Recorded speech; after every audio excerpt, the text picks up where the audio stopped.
Finally শ্রীলঙ্কায় চলে আসলাম আর আমাকে ওইখানকার মেয়েদের মতোই লাগছে। এই প্রথমবার এই ছোট বাচ্চাকে লাগেজ টানতে দেখছি। এত কিউট আর এত স্ট্রং বেবি। আমার এই ছোট্ট জীবনে আমি অনেক কিছু পেয়েছি আলহামদুলিল্লাহ। মালদ্বীপের স্মৃতি হিসেবে আমি কি নিয়েছি জানেন? এই যে 1 বোতল পানি আর 1 বোতল বালি। শ্রীলঙ্কার এয়ারপোর্টে আমাদেরকে ফুলের মালা দিয়ে বরণ করে নেয়। সবকিছু আমার কাছে একদমই নতুন নতুন, খুবই ভালো লাগছিল। আমি স্ট্রং একটা মেয়ে, এটা আরো একবার প্রমাণ পেলাম নিজের কাছে। এত জ্বর, এত মাথা ব্যথা, গলা ব্যথা, কিন্তু আমাকে দেখে কি একবারও মনে হচ্ছে যে আমি অসুস্থ? অনেক হাসি খুশি চঞ্চল একটা মেয়ে আমি। কষ্টগুলোকে চাপা দিয়ে হাসতে অনেক পারি। আসসালামু আলাইকুম, কেমন আছেন সবাই? আমরা সবাই সকাল সকাল রেডি হয়ে গিয়েছি, কারণ আমাদের ফ্লাইট ছিল দুপুরে। কিন্তু মালদ্বীপ থেকে যাওয়ার আগে আমি একটা স্মৃতি নিয়ে যেতে চাই, সেটা হলো 1 বোতল পানি আর 1 বোতল বালি। এগুলো নিয়ে আমরা ডিরেক্ট চলে যাই মালদ্বীপ এয়ারপোর্টে। এখান থেকে আমরা শ্রীলঙ্কায় চলে যাব ইনশাল্লাহ। শরীরে অনেক জ্বর, অনেক ঠান্ডা লাগছে, হয়তোবা সমুদ্রের পানিতে ভিজার কারণে কিংবা পানিগুলো নাক দিয়েও ঢুকছিল, এই কারণে ঠান্ডা লাগতে পারে। আমি এয়ারপোর্টে একটা কফি নিয়ে নিলাম, কারণ কফি ছাড়া আমার গলা সারতে পারবো না। বাই দ্য ওয়ে, একটু গুরুত্বপূর্ণ জিনিস দেখায় আসছি। যারা খুব সহজে ওজন কমাতে চান তাদের জন্য বেস্ট হলো অর্গানিক স্লিমিং টি।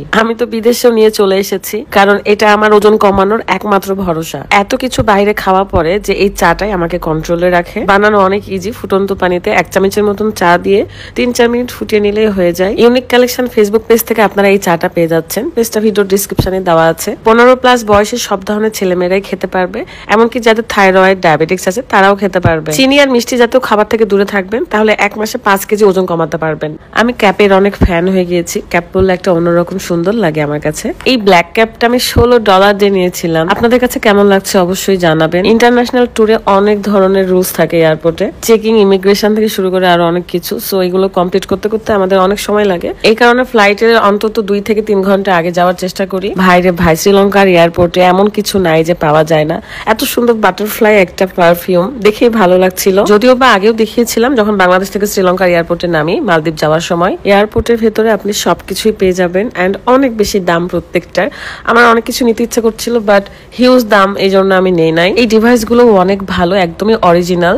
দাম বেশি হলেও কি হবে, প্রোডাক্ট আপনি অরিজিনাল পাচ্ছেন, এটাই অনেক। যাই হোক, একটু পরে আমাদের ফ্লাইট, সো আমরা একটু খেয়ে নিবো, কারণ ক্ষুধাও লাগছে। আমার যেহেতু অনেক জ্বর, তাই আমি তেমন খেতে পারি নাই, জাস্ট 1 কামড় বার্গার খেয়েছি।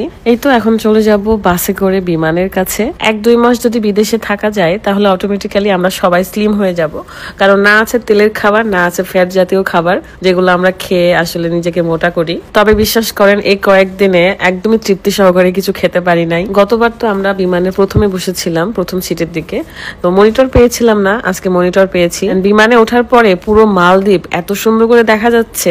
মালদ্বীপের যে কতগুলো দ্বীপ, এগুলো প্রত্যেকটাই দেখা যাচ্ছিল। তার উপর এই মেঘগুলো ভেসে যাচ্ছে, মাশাআল্লাহ, নিজেকে একদম লাকি মনে হচ্ছিল। এত সুন্দর ওয়েদার কখনো দেখতে পারবো ভাবি নাই, আলহামদুলিল্লাহ। আমার অ্যাপেল জুসটা অনেক পছন্দ, তাই এটাই আমি বারবার খাই। তবে 1 ঢোকের বেশি আমি খেতে পারিনি, কারণ প্রচন্ড মুখে তিতা ছিল, জ্বর ছিল। কি যে সুন্দর লাগছিল ওই মেঘ আর আকাশ। কথা বলতে বলতে চলে আসলাম শ্রীলঙ্কাতে। খুব একটা বেশি সময় লাগেনি, আর 1.5-2 ঘন্টার মধ্যে চলে এসেছি। এন্ড এয়ারপোর্টে আমাদের অনেক সময় লাগছে, এই কারণে আমাদের হোটেলে যাইতে যাইতে রাত লেগে গেছে। আমরা পুরো এয়ারপোর্ট আবার ঘুরতেছিলাম, খাচ্ছিলাম, দেন লাগেজ গুলো নিলাম, তারপরে আমাদেরকে ওয়েলকাম করলো। এই ফুলের মালাটা দেখে ভালোই লাগছিল। আমি ভীষণ এক্সাইটেড ছিলাম যে কখন বের হবো আর কখন এই শহর দেখবো, এই দেশটা ঘুরে ঘুরে দেখবো। বলা মাত্রই তো আসলে সহজ না, আমাদের সিম কার্ডও নিতে হবে। এয়ারটেল সিম নিয়েছি আমরা, কিন্তু এই সিম আমরা বাংলাদেশে ইউজ করতে পারবো না, শুধুমাত্র এই শ্রীলঙ্কাতেই। বাংলাদেশে $1 সমান প্রায় 125 টাকা, কিন্তু এই শ্রীলঙ্কাতে $1 সমান 230 টাকা।